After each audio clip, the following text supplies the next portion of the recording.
नमस्ते. आमच्या इकडे आज पण खूप पाऊस आहे. सकाळपासूनच पाऊस खूप पडतो आहे.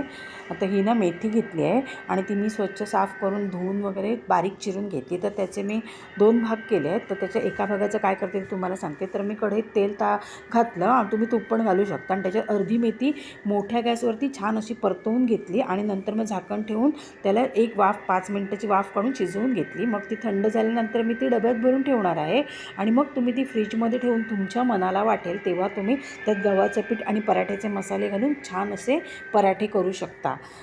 आता उरलेल्या मेथीची मी कांदा मिरची वगैरे घालून अशी छान भाजी तयार केली, मेथीची भाजी. आणि हा भोपळा आहे, लाल भोपळा.